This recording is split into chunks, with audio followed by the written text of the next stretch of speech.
Raha tsy mbola diso taminao ao ry chéri, avy atika mivilia, fa aza de mandalo tsy mitodika.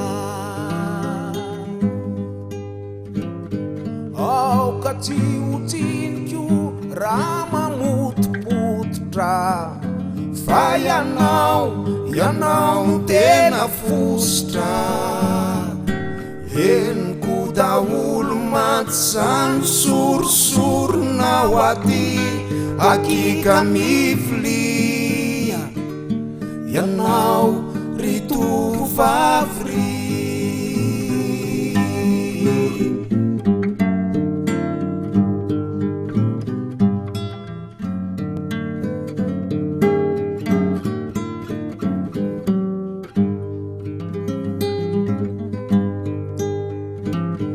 Ianao sisa olokely mantsinoprafy, aleoko mantsitsorona kazatsinikio.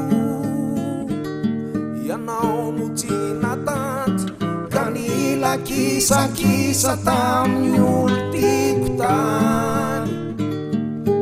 Henoko daholo mantsy zany latsalatsanao, sorosoro zay laza, fa na dia tsisy afitsoka azy izy iny dia mamiko zay ty.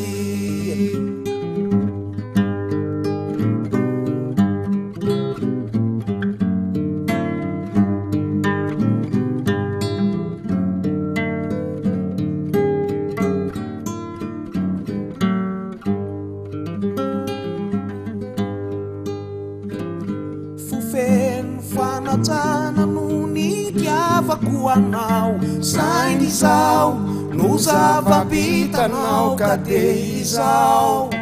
Aoka reritinao ipetraka manginy ary mitsodrano anao ao. Enina dia vitanao azy zany ry fanahinjajavavy, ho fenonaitsika mampeny anay ahary trelabe.